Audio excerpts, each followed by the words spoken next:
अध्याय 1 श्लोक 6 युद्धामन्युश्च विक्रांत उत्तमो जाश्च वीर्यवान सौभद्रो द्रौपदेयाश्च सर्व एव महारथा। जब हम इस श्लोक को सुनते हैं तो पहली नजर में यह सिर्फ योद्धाओं के नामों की एक सूची लगती है, लेकिन अगर इसे गहराई से देखें तो यह जीवन के विभिन्न गुणों की उपस्थिति का प्रतीक है। युद्धामन्यु, उत्तमौजा, सौभद्र और द्रौपदी के पुत्र ये सिर्फ नाम नहीं हैं, बल्कि वो गुण हैं जो हर इंसान के भीतर छिपे होते हैं, और यही गुण तय करते हैं कि कोई व्यक्ति अपने जीवन की लड़ाइयों में महारथी है या नहीं। अब सोचिए, आपके जीवन की लड़ाई क्या है? नौकरी की चिंता, रिश्तों का टूटना, आत्मसंदेह, माता पिता की अपेक्षाएं, समाज की तुलना, या फिर खुद से लड़ाई, खुद को साबित करने की जिद। इन सब के बीच क्या आप कभी अपने भीतर झांक कर देखते हैं कि आपकी अपनी आंतरिक सेना कैसी है? युद्धामन्युश्च विक्रांत। युद्धामन्यु का अर्थ होता है वह जो युद्ध को मन से स्वीकार करता है। आज की दुनिया में युद्ध सिर्फ तलवार से नहीं लड़े जाते, ये लड़े जाते हैं आलोचना से, अस्वीकार से और अपने अंदर उठती आवाजों से। युद्धामन्यु हमें सिखाते हैं कि अगर मन से किसी संघर्ष को स्वीकार कर लिया जाए तो वो चुनौती डरावनी नहीं लगती, बल्कि एक लक्ष्य बन जाती है। उत्तमौजाश्च वीर्यवान। उत्तमौजा का नाम खुद ही बताता है उच्च ऊर्जा, उच्च उत्साह। जीवन में ऐसे क्षण आते हैं जब सब कुछ बिखर जाता है, तब यह वीर्य यानी भीतर की ऊर्जा ही होती है जो इंसान को फिर से खड़ा करती है। यह ऊर्जा आती है विश्वास से, एक उद्देश्य से और उस आग से जो कहती है मैं हार मानने नहीं आया। अब आते हैं सौभद्र यानी अभिमन्यु, जो अपनी उम्र से कहीं अधिक पराक्रमी था।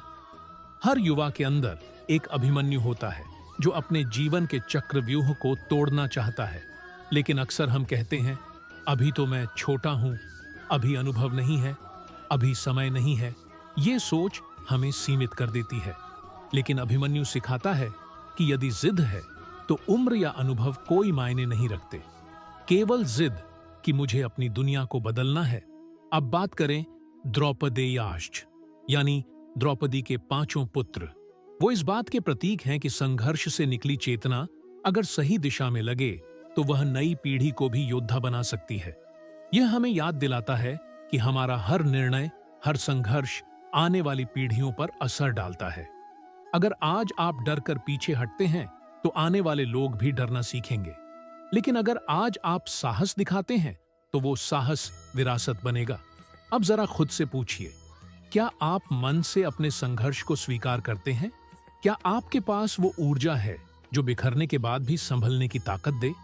क्या आप अपने डर को तोड़ने के लिए तैयार हैं, बिना इस चिंता के कि अनुभव है या नहीं? क्या आप अपने संघर्ष से आने वाली पीढ़ियों को प्रेरणा दे सकते हैं?